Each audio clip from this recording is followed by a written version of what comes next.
Okay, I think we are ready to start then.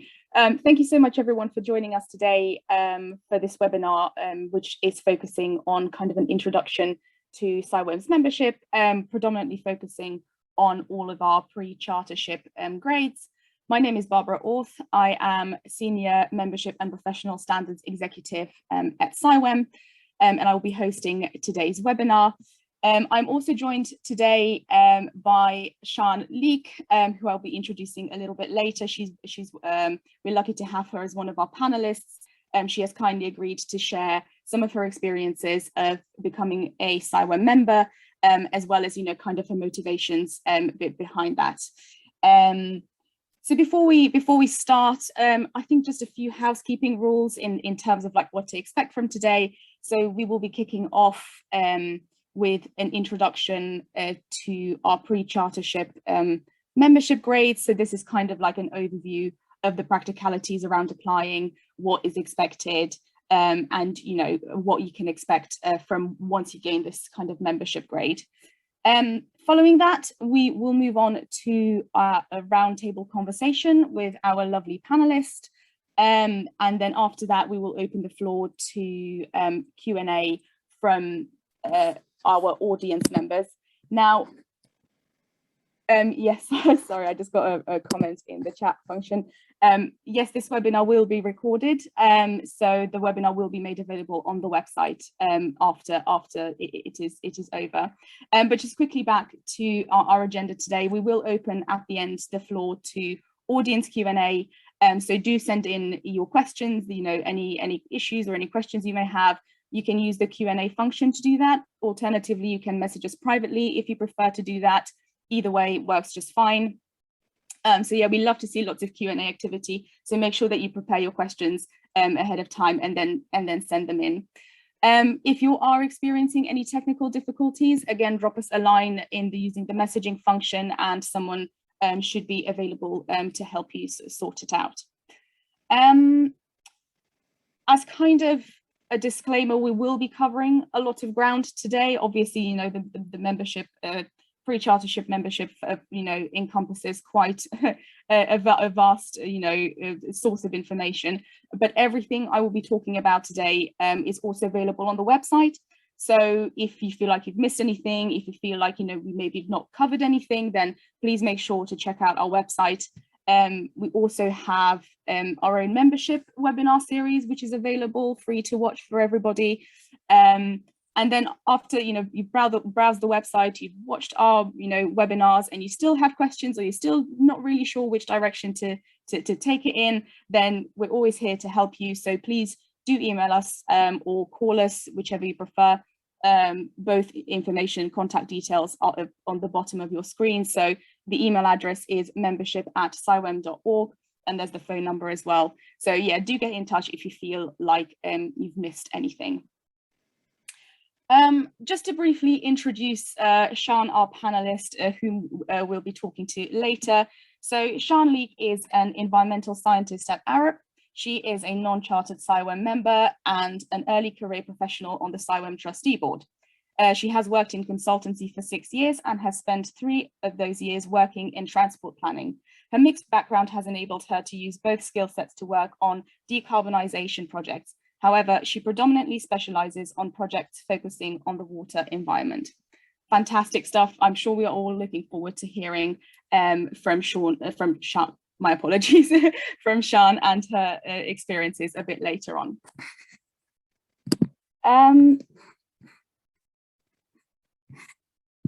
So without further ado, shall we dive straight in? Now, for those of you who are completely new to CIWEM, you don't really know who we are or what we do. We are predominantly a membership organisation. I say predominantly, we also do some policy work. We also have events and training, as well as our own magazine and journal. And these are all areas that our lovely members can get involved in. We got our Royal Charter in 1995. We are an independent charity, and we champion professional standards, as well as the use of scientific evidence in the management of the environment. So our membership base is composed of qualified water and environmental managers, as well as engineers, scientists, and all these individuals are recognized globally for their professional expertise and conduct. Now, being that we're a membership organization, you can join us at any stage in your career. So whether you are studying or you are actively looking to progress, or if you already have an extensive experience base, you are more than welcome to join us. We have a membership grade that is available to everyone, regardless of where you find yourself in your career. What's the purpose of our membership grades? Well, they're really there to add value and recognition to your achievements.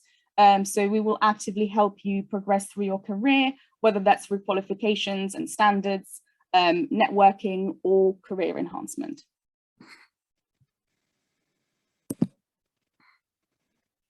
On your screen, you will find all of the membership grades that we currently have on offer. So just a quick breakdown. So we have our very entry-level student and apprentice member, graduate and environmental partner membership grade, technician membership, standard member, which is our non-chartered membership grade, moving on to chartered membership and fellow member. Obviously, today I will not be talking about chartered or fellow membership. However, we did have a webinar dedicated to those two membership grades last week. The webinar that was also recorded, and that will also be made available on the website. So if you're interested, or you're thinking about potentially applying for chartership in the future, then do make sure to check that out.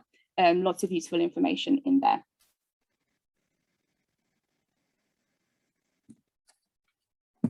Just to kick things off, in terms of what is the process and applying, I'm going to start to talk about student membership. This is really an entry-level membership, as the name already says. It's aimed at students, so individuals who are currently enrolled in a full-time or part-time education. It's a fantastic way to kind of get your foot through the door in the industry. So if you're anything like me, when I was a student, I had no idea or very little idea about what I wanted to do after I graduated. And I wish there was kind of like a membership organization that I could join, where I could network and I could meet, peers or people who are further along their career who could potentially offer some guidance and some direction in terms of where I might head, after graduating. So this is really a fantastic opportunity if you're studying, to just join this early on in your career, to just start building your network of professionals, and just to get an idea of where to head potentially after graduating.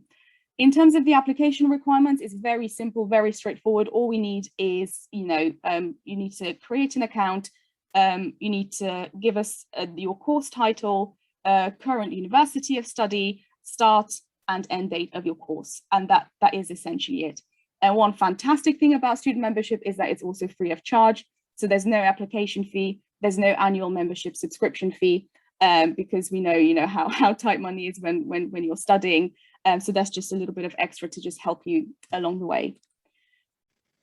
Apprentice member, again, it really is what it says on the tin. So this is for individuals who are currently enrolled into an apprenticeship scheme. Again, the application requirements are very simple. You will need to create an account, complete the application form. What we mean by that is literally just like email address, date of birth, those kind of basic information. And then obviously also submit evidence of your apprenticeship scheme, including the title, as well as, if applicable, current employer. Then moving on, we have our graduate membership grade. Again, the name says it all, really. This is aimed at individuals who have recently graduated from a bachelor's degree with honours.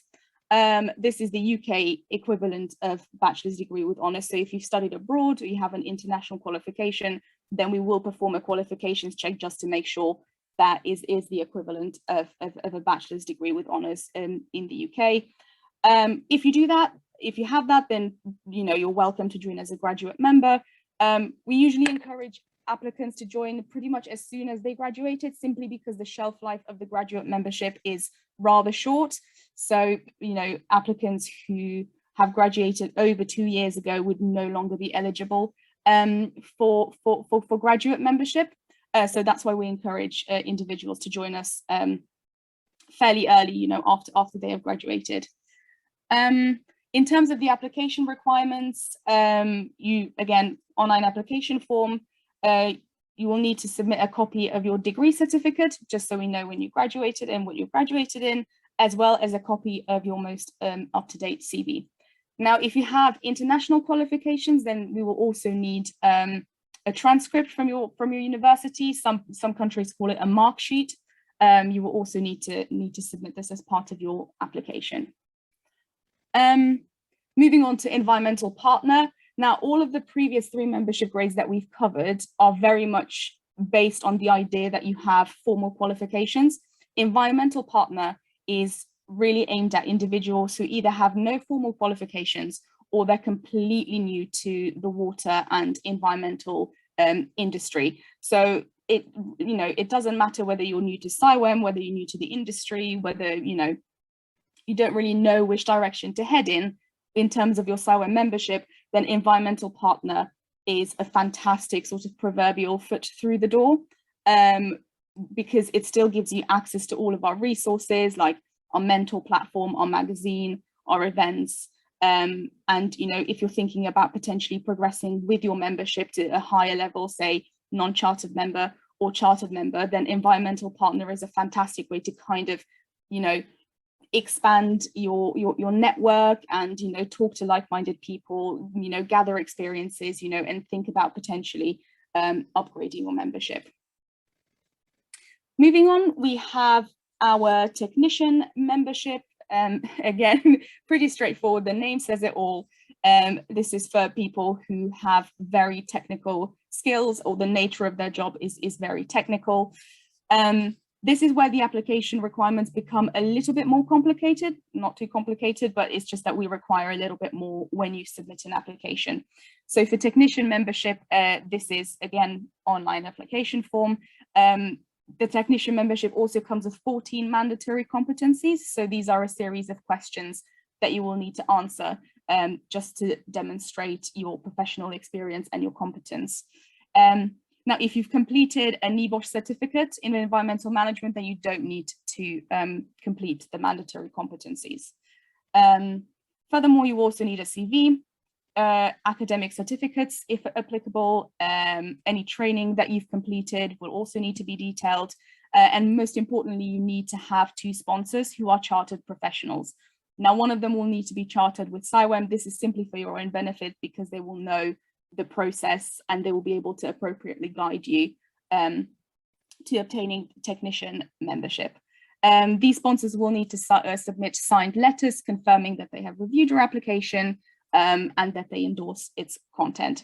Again, I know it's a lot of information. All of this is available on the website in neat little bullet points. So make sure to also read up on that on the website. And finally, we have our non-chartered membership grade. This is predominantly for individuals who, they have more experience than a graduate would have, so 2+ years of industry experience, but do not have the experience required for chartership, so the 5 years experience. This is really aimed at those applicants who are kind of in between these 2 membership grades, but are kind of thinking about potentially applying for chartership in the future. So that is essentially what our non-chartered membership it targets. In terms of what the application requirements are, so an honours degree or a NEBOSH diploma, as well as experience in water and/or environmental management over a minimum of 2 years. What we also usually advise applicants when they are considering non-chartered membership is, if they are also considering to apply for chartership in the future, then to use this membership and to use the network that they build and the time, and the events that they can participate in to build up to the chartership application in the future, because you'll see that once you apply for chartership, there are different requirements, things like CPD, things like mandatory competency report. And we really encourage people to think about these early on. So don't get to chartership and only then start thinking about these things. So when you're already a non-chartered member, do make sure that you start recording your CPD, you start recording, your projects, to answer those mandatory competencies that you might need later on for chartership. In terms of just to briefly detail what is required for a non-chartered application, again, the application form, an up-to-date CV. With the CV, we usually advise applicants to not really detail any personal details. So things like languages spoken, hobbies, address. First of all, these get redacted anyway due to GDPR, but also they're not really relevant to your application. So do only focus on your professional history to date. Then obviously copies of relevant certificates signed by one of your sponsors. When we mean certificates, when we talk about certificates, we mean qualifications, so degree certificates rather than any other membership certificates that you hold. Very important, you also need to have 2 sponsors who are members of CIWEM, so M Scion, or if you know any sponsors who are chartered, then we do accept a chartered sponsor who is not a member of CIWEM. Your sponsors will need to review and sign up your application, and they will also need to submit a letter confirming that they have done so. Usually, please don't treat your sponsors as just another, tick that needs to, a box that needs to be ticked, because the sponsor really can help you, not just with your application, but also with your career trajectory. And, the sponsor can really guide you through the application process, as well as, any kind of future plans that you might have. So do please rely on your sponsors. They're there, to help you. In addition to that, the application will need to be supplemented by a 500-word report, which details the skills and knowledge you have gained during your water and/or environmental career, or a summary of your NEBOSH diploma assignment. So this report, again, it should be a narrative of highlights of your career to date. Just it's an opportunity for you to detail what you have done to get you to the point that you find yourselves at the moment.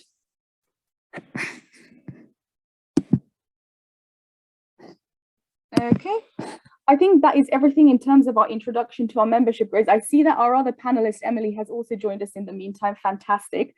So I'm just going to briefly introduce her as well before we open up the roundtable discussion. So Emily Shipton is a flood modeling advisor at the Environment Agency. She enjoys building and using hydraulic models in order to better protect people and properties from flooding. Emily first joined the industry in 2016 as a hydraulic modeler on Mott MacDonald's graduate scheme before moving to the Environment Agency in 2019. She's a graduate member of CIWEM and has gradually got more involved in CIWEM and has been an early career professional on CIWEM's trustee board for the last year. Fantastic stuff. If our panelists would like to join us today, I'm going to stop sharing my screen now, so we can start the roundtable discussion. Thank you so much for joining us today and for agreeing to share your experience. I'm sure it will be all very valuable information for everyone listening in. I think we're just going to start off the conversation with an easier topic in terms of, why you guys chose CIWEM. So why was CIWEM your institution of choice?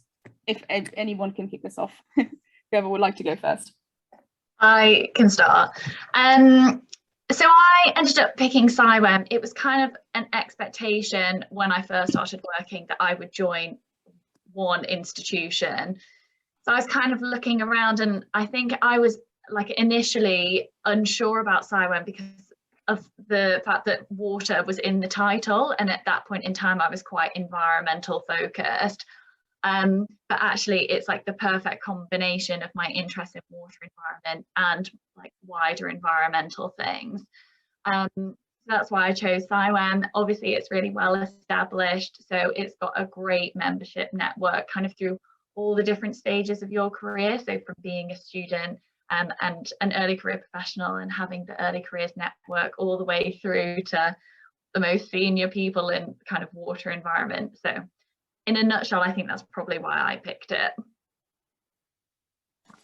Yeah, it's quite interesting that you said about the water being in the title, because that for me was exactly why I wanted to join it. I think CIWEM offers quite a unique level of membership of being in water and environment. And for me, I think CIWEM just helps to join the dots. It's sort of like the icing on the cake. We can all do our jobs in relative silo, but some of my main drivers are to solve some of the biggest challenges in the world, you know, climate change, water scarcity, etc. So for me, CIWEM's like a great enabler of that. It enables me to connect with other people. Fantastic stuff.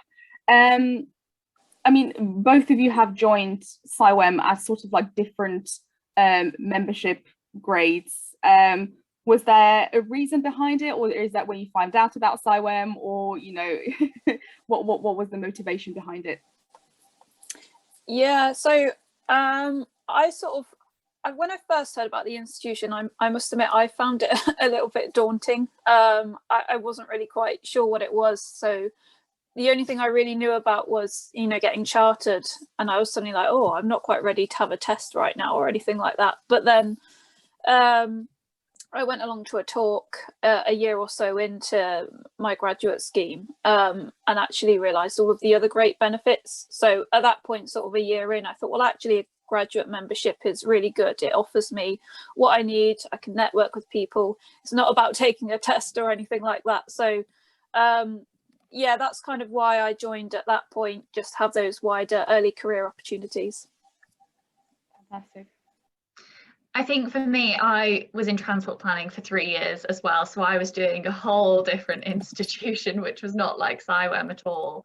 And then when I moved into kind of the environmental sector, I guess, I took quite a long time to have a look at the different institutions and kind of the different ways of professional development, different routes to chartership. So was at a conference, like a CIWEM conference, as I was kind of like finding the lie of the land, ended up meeting Terry, who's the chief executive, and he was so friendly and told me so much about the institution, how it would kind of marry both my interests in water environment and the environment. And we kind of discussed which would be a suitable membership grade for me. And then he put me in touch with the staff, and I kind of discussed it further. So I decided to go in at the member grade, the non-chartered member.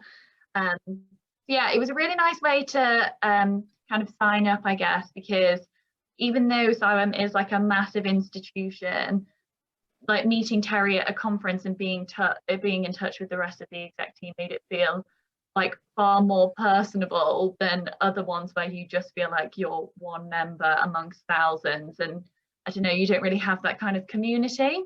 So yeah, mine was kind of a discussion through various CIWEM staff.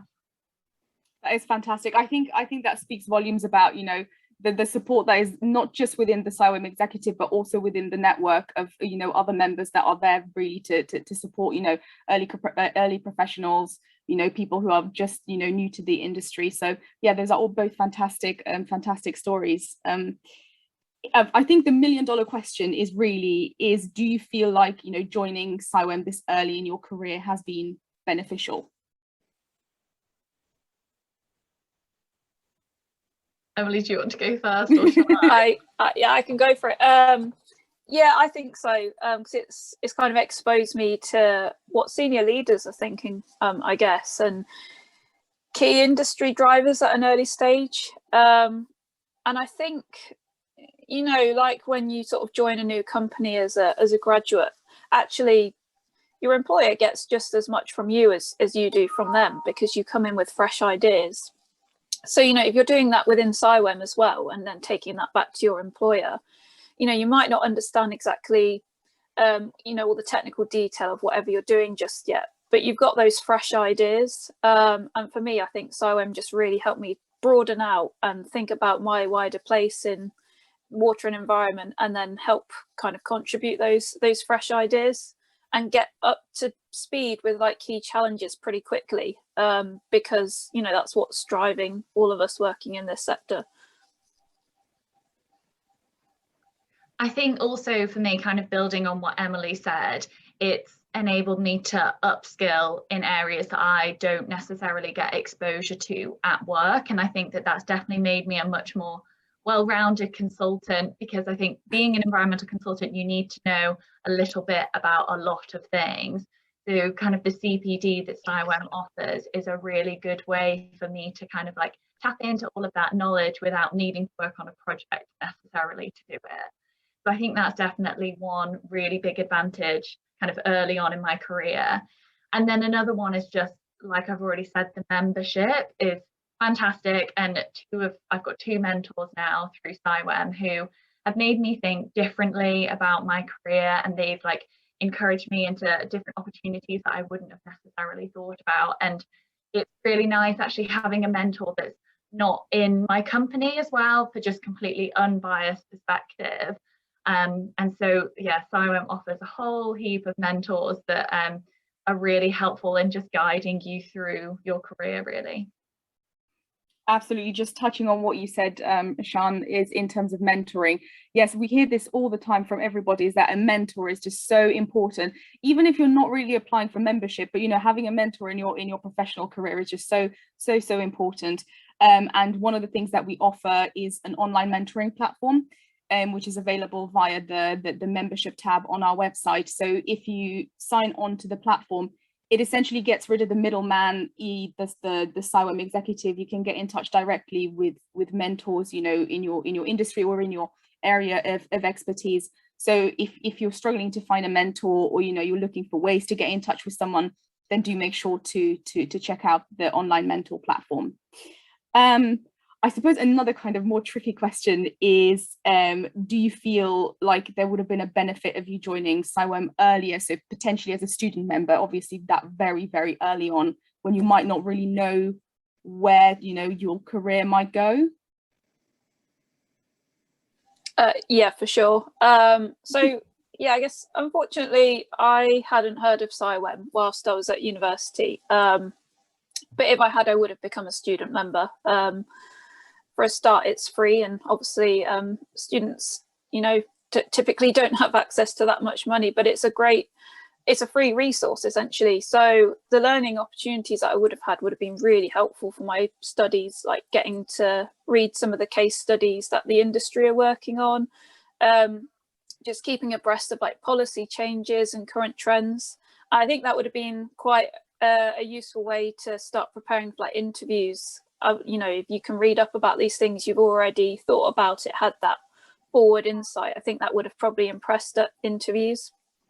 I think there are also like events specifically for those in their early careers. So, you know, there's events that CIWEM have run where there's been senior professionals talk about their career stories. And I think that would have been helpful to get me thinking about, you know, what particular area of water and environment I was, you know, most interested in. And I think, yeah, there's a lot of good work going on now as well with the Early Career Network Steering Group. So they're producing a lot of resources in the background. I know they've just set up some presentation skills workshops, but I think they're hoping to sort of do some other bits and pieces to do with soft skills development. So yeah, that's a good resource for people in their early careers now. And again, I think Sian's already mentioned it, but the mentoring platform, I think that's a great tool. You know, even if it's at the minute having somebody to practice an interview with if you're trying to get into the industry or look over your CV, I think that's a great opportunity for people to use. Yeah, I think I completely agree with Emily, kind of having a whole other platform of resources. In my degree specifically, I needed a lot of case studies, and so having kind of recent relevant examples would have been fantastic. I also didn't know about CIWEM when I was in university, unfortunately. But I think another thing is it just broadens your network, and it shows to employers that you're going beyond your immediate kind of sphere of peers or lecturers. It just shows that, you know, you can learn so much from other people, and I think employers find that really advantageous. Like Emily said, you're then taking all of that knowledge back to your company, which can be really valuable. And I think also for the companies that I've worked for since I've graduated, there's such a big push for me to get chartered. And so again, I think that just shows the right intention, that you're already looking at those different options and you realize how important it can be to be, well, in my instance, a chartered environmentalist. So I think it just sets a really good precedent when you're going for interviews and things like that. And also sometimes it can be really difficult to get work experience. I didn't do a year in industry or anything. I did manage to do like snippets of work experience along the way, but I think it's just another way to kind of make you stand out, really. Fantastic. I think that what you said, what you guys said, just segues quite nicely into the next question that I had for you guys, which is, you know, how has, if at all, how has CIWEM supported your career development so far? Who would like to take a stab first? Emily. Yeah, I'll give it a go. So I think I could list a whole host of things here, but yeah, without trying to ramble, I'll just sort of maybe focus on three. So I guess the most important ones for me are sort of CPD events and opportunities, to be able to understand like the context of the wider industry and how I fit into that jigsaw. So it's really helped me identify like training needs that I might need for my job, but consider, you know, how my future skills might need to develop in the future based on some of the emerging challenges, etc. The second thing that's been massively helpful has been mentoring. So I've got a mentor through the CIWEM platform. I've got a huge amount of value from that. I think Sian said it, it's like an unbiased perspective of your career, because it's somebody that I never worked with before. We just had a chat and realized that, you know, we actually sort of bonded quite well. And now I've been having the mentoring for sort of over a year. He's been helping me sort of with a lot of my chartership application that I'm looking to do, and also just career development advice. So yeah, that I've got a massive amount from that. And yeah, I guess the final thing is networking. I don't know about anybody else, but I find networking quite hard still. But particularly at the beginning of my career, it was extremely daunting. You know, an early career professional suddenly going into an office, or, you know, even now with home working, it's even more difficult. It's just quite overwhelming, but it's quite a critical thing to do, I think, for your career development. So since sort of getting involved more in CIWEM, particularly since joining the trustee board, I've been able to meet a lot of new people. New opportunities have sprung up. So they're all good opportunities for me to develop skills that I don't necessarily do in my day-to-day job. So I think, yeah, networking and really putting in, you know, as much as you can into CIWEM, you'll get more from it, basically. I think for me, I guess one of the main things that because I don't want to reiterate everything that Emily said, I'll pick some different things instead. I think one of the main things is CPD as well. I find CIWEM a really easy way to build up that CPD, because I'll just go on the website and I'm like, that one looks interesting, that one looks interesting, that one looks interesting. It's just like a one-stop shop for all things like that, when it can be quite difficult sometimes to find relevant CPD. And also, I guess maybe that's one advantage of the pandemic, is that it's so easy now to attend them. You can attend them when like you're cooking dinner, you just put your headphones in. I've attended one when I've just been like going for a walk in the evening on my phone. It makes it so accessible. And there's just like really interesting topics that are, like I was saying earlier, things that I don't really work on in my projects. So I definitely think that's one that's been really useful. And then another one is, yeah, just the people that you meet. I think learning from, you know, different ways that people do things, working in different companies, working abroad is just it's kind of a way to learn without having to actually work in that company. And again, you can just bring that back and kind of implement new tools and techniques and efficiencies and things like that. So yeah, they're probably my additional two to what Emily's already said. you both mentioned kind of the boogeyman of any professional development plan, CPD, and the need to record it. I mean, you know, people either love it or hate it. Most people hate it because it can be quite daunting to just, you know, jot down every hour, you know, that you've done. But, you know, it really needn't be. So, for example, this webinar also counts for an hour of CPD. So as Sian already said, you know, you can just, you know, listen to a webinar, listen to any online activity, especially now because of the pandemic, everything is online. So we always encourage early career professionals to start recording their CPD early on, simply because when you reach the point where you want to apply for chartership, most institutions, CIWEM included, require 3 years of CPD. So if you only then start recording your CPD, it can be quite daunting to just try to remember everything that you've done, you know, going back 3 years. So yeah, that is a very important point to take away from this, is do start recording your CPD early on. Just worth mentioning, if you guys, if you know the audience has any questions, do drop them into the Q&A section, and we will answer them after this discussion. There is already one question in there that we will pick up shortly. But I suppose just moving on to kind of a similar topic, is, you know, my question would be whether, you know, you experienced any career barriers that you felt, you know, CIWEM helped you overcome, and, you know, also, is there any room for improvement? So could we potentially do more in this area? I'm not sure whether I know what more you can do, but I will keep you posted if I think of anything. But I'm not sure about kind of other companies, but the two that I've worked in since graduating, there's a barrier to progression, as in I can't get to the next grade until I'm chartered. So CIWEM are obviously helping with that as I kind of start to look at getting chartered. And I think at the same time, like, an unintended benefit is that when I'm going through all of the different competencies, it does make you realize what you're missing and where your gaps are.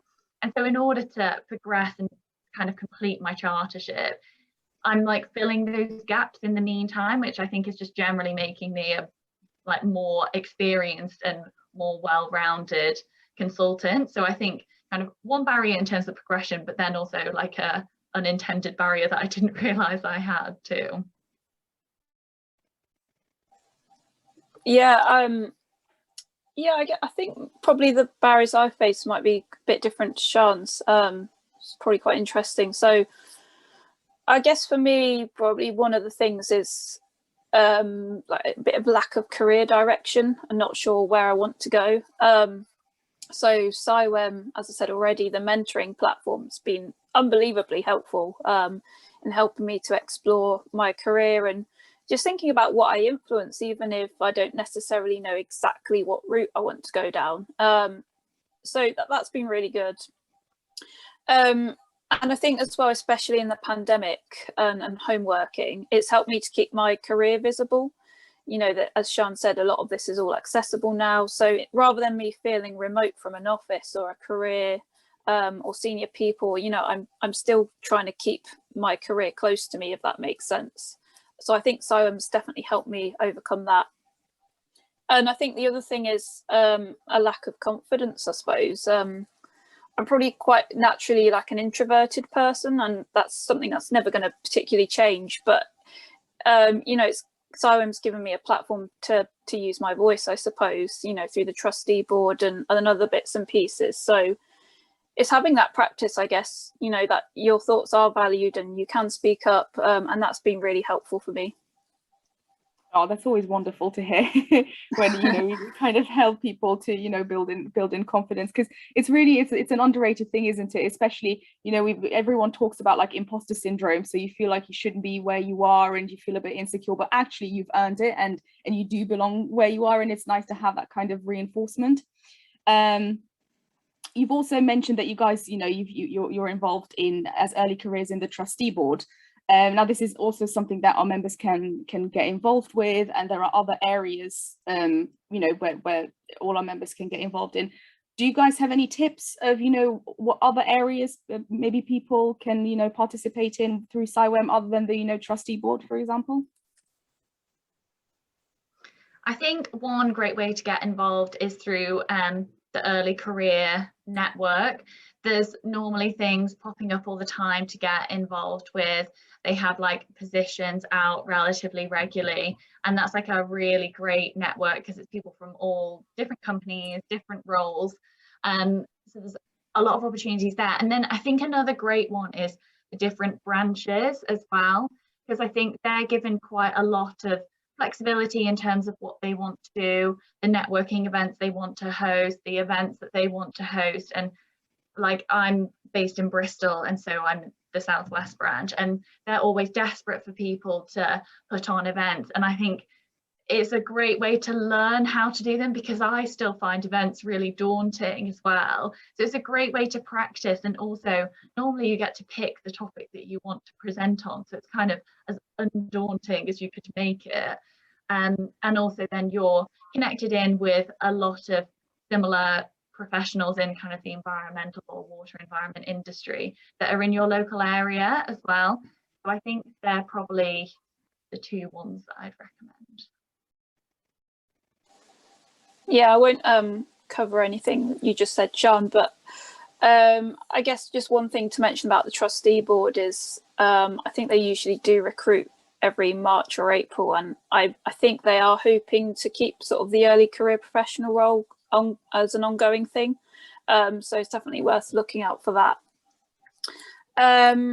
Yeah, the other thing I'd mention is probably like sort of publications. So I know me and Sean have both been involved in writing a blog for the website, and a couple of magazine articles that I've written are coming out in October, which is very exciting and not something that I've done before. But you know, anybody can contribute to those. So you just get in touch with the editor, Karen Thomas, and pitch your idea. There's even special sort of magazine editions, maybe every 12 to 18 months, where it focuses on like a youth takeover.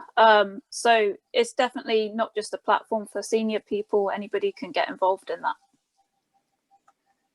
Yes, absolutely. And you know, you can get involved in, you know, it's not just attending the meeting, but it's also kind of, you know, deciding the direction in the institution is moving towards, really. So that is fantastic, because really we are a membership organization, and our members really form the core of who we are. So obviously, who better to ask with where they want to take the institution than our members. So, you know, it's a fantastic way to get involved. You've both already kind of touched on this, you know, that you're looking to apply for chartership perhaps in the future. Is this something that you're planning? Both of you, are you preparing for it? And if so, then how, in what way, and kind of what are your top tips, you know, when you're preparing your chartership application? Yeah, I'm in the process of doing mine. So I'm trying to log all of my experience, because like you said earlier, trying to record 3 years of CPD is near on impossible as you're looking back through your calendars. So I'm trying to find the best way to log everything that I'm doing. And then I've got a mentor as well. And I think that's probably my biggest tip, having been in the committee meetings where they talk about the different people that are getting chartered, you know, they discuss applications and interviews and things like that. It's so apparent when people haven't had a good mentor because they've misinterpreted the question. And I just really feel for those poor people, because chartership takes a really long time. And if you accidentally misinterpret the question, you waste so much time.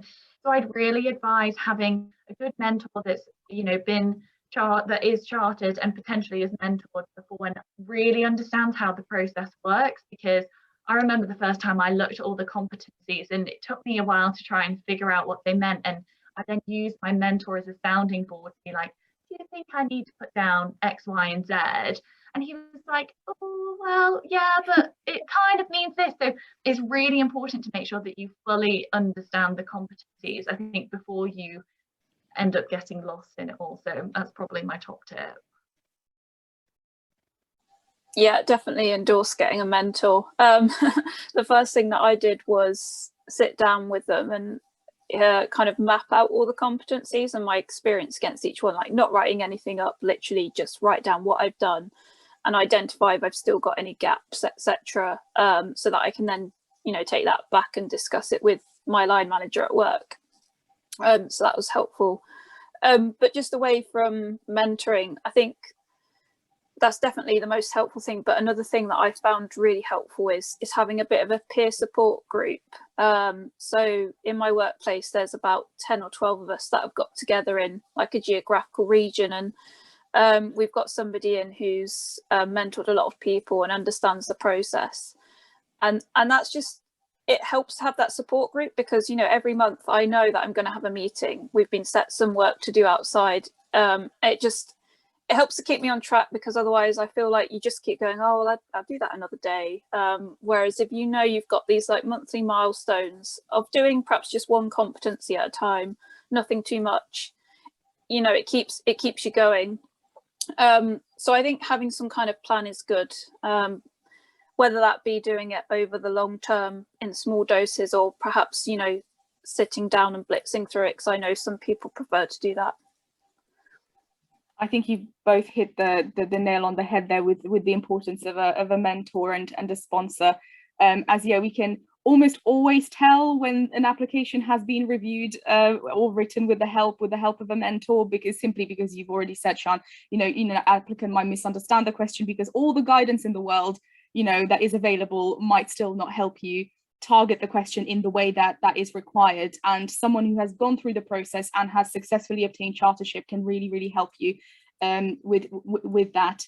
I guess another one of, you know, a tip that we always also give applicants is, you know, if you look at the competencies required for chartership early on, then you can perhaps map any gaps that you have in your professional experience, and then you can go to your line manager and say, look, these are the projects that I need, this is the experience I need to meet these competencies. And then you can, you know, it's a good way of facilitating that conversation that you can have with your line manager to say, look, these are the gaps that need addressing, you know, for chartership. So yeah, I do recommend also looking early on at the competencies and just trying to map your experience to date to align with those. We've also had a couple of questions coming through the chat, which I think I'm just going to read out, just being very aware of the time. We only have 10 minutes left. So the first question is, I'm a student member and feel that I need to move to non-chartered membership. Is it possible to move before graduating? Because I joined when I started my PhD, but I also have a master's and have been in academia teaching water and environmental management for 5 years. I think if it's okay with you guys, I'm going to take this question because it's a bit more procedural. So really the requirement for non-chartered membership is 2 years of professional experience. So if you do have 5 years of experience, then you absolutely are eligible to apply for non-chartered membership. So yeah, go for it. Even if you're studying, still studying, then that shouldn't be, you know, a barrier, given that you already have a degree and some level of professional experience. So yeah, there shouldn't be any issues around that. Another question. Hi there, I'm working towards M Scion membership and looking at recording my CPD. The company I work for hosts a number of internal environmental course presentations. These can range from 30 minutes to 1 hour long. Can these be used as CPD points, or is there a particular criteria to follow for CPD? Would you guys like to take a stab at this, or shall I cover? I'm happy to have a quick go. Yeah, you might have some more kind of like specific guidelines, but I'd say CPD for me, it's about, you know, doing stuff that develops your career. And I think that's quite a wide range of things. I don't think it has to be something that literally says this can contribute to your CPD, because, you know, sometimes webinars say that. It could be anything from like on the job training, if you're learning something new. So particularly in your first couple of years, you're probably picking up a lot of things. It could be that you've delivered some training. It could be reading a new publication to find out about some emerging tools or trends or something. So I think, you know, you can be quite creative in what you're using for your CPD. It doesn't have to be traditional things. You know, as long as you're using it to learn something and then reflecting on how that's helping you in your role, I think that's the main thing. Yes, I think that covers it very well. Yeah. In terms of what our requirements are for CPD, so obviously we require 90 hours of CPD over the course of 3 years for chartership. What is really important with CPD and your CPD record is that it shouldn't be just a list of hours and activities that you've undertaken. So it should be there should be a reflective element to your CPD record and as in future planning. So anything that, you can, argue that it's helped your professional development is CPD. So even these 30 minutes, 1 hour long presentations can be logged as CPD, as long as you can demonstrate that it, facilitated your professional development. For example, as a negative example, we've had an applicant who listed about 8 hours of CPD as watching the blue planet. Not that great. Because it's just, a 1 hour maybe because you're watching an environmental program, but 8 hours of CPD might be a little bit much, simply because he couldn't then detail how it actually enabled, the professional development and his career development. So do think about how you use the CPD that you've undertaken. So actually CPD is quite broad, really, isn't it? But yes, there has to be an element of reflection and future planning in your CPD. I think I'm going to give the audience sort of like a final opportunity to send in any questions that they might have, whether that is, regarding to applying for chartership or applying for, any earlier membership grades. So I think while we wait for that, if Sian and Emily have any other ideas or top tips or, that they would like to share with the audience, then I suppose now's the time to do so. Yeah, I was just going to say, I think somebody might have put a question in the chat box. Ah, of course. Sorry, my bad. I missed that. Do I need an honours degree in an environmental management science to be a non-chartered member? I've been working in town and country planning for 2 years. So no, you don't need, your honours degree doesn't have to be specific to environmental management and science. But if you're from a completely different background and you're not working in water and environmental management, then you might need to think about whether CIWEM is the right institution for you, because obviously that is the core of our membership base. So, the degree qualification that you have does not need to be that targeted. So really at the moment, if you have an honours degree and 2 years of experience, then you're good to apply.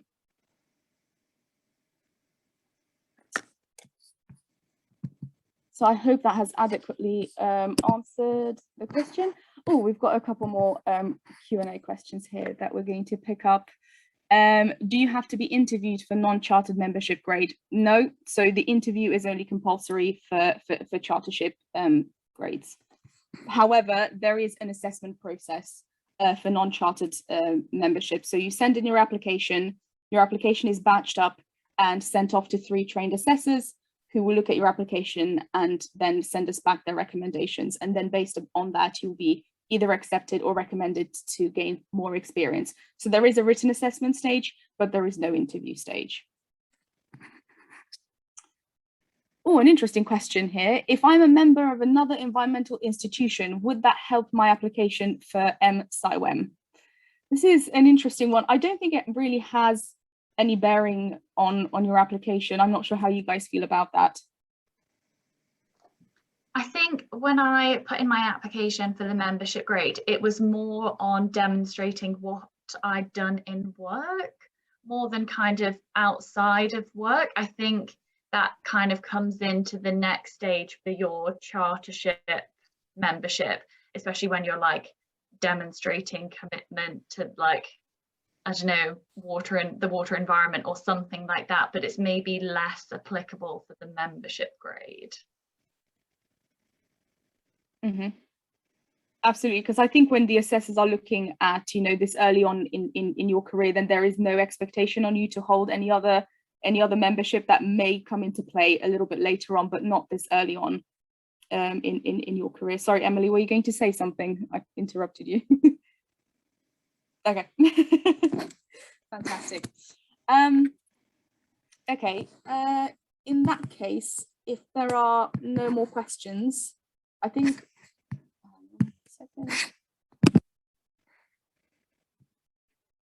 I thought there was a new question come in. I think we can slowly draw this conversation to a close. Sorry, additional question. Yes, love it. Okay, one more. We've got time. Sorry for the additional question. Do M Scion applications get reviewed all year round, or is it a seasonal process? Very good question. I forgot to mention this in my presentation. So unlike the Chartership, which we recruit on, periodically, we recruit M Scion applications on a rolling basis. So there's no deadline. You just send in your application, and then you should get an answer regarding the outcome of your application within a month and a half. So it's not really that long a process. And yeah, like the executive, they stay in touch with you. They confirm your application has been submitted, whether there's anything missing. We do encourage applicants to send in a complete application, so to make sure that before you submit, everything is, all the boxes are ticked. But if something is missing, then we do get in touch with you and detail what might be required. So yeah, on a recruiting on a rolling basis, and you'd find an outcome within a month and a half. Okay, I think that about covers it all. Again, like I've said at the beginning of the webinar, if anyone has any questions or they feel like they've missed anything, I find that sometimes you just forget to ask certain questions and then you remember retrospectively. Please do send us an email. We monitor the email address all the time, so someone will be in touch with you fairly shortly. I would like to thank Sian and Emily for joining us today and sharing their invaluable experience. I'm sure we've all learned a lot, and thank you guys for taking the time today to join us. Yeah, so I think with that we can draw this webinar to a close. Thank you also to the audience for joining today, and yeah, do take care, look after yourselves, and yeah, enjoy the rest of your day. Thank you.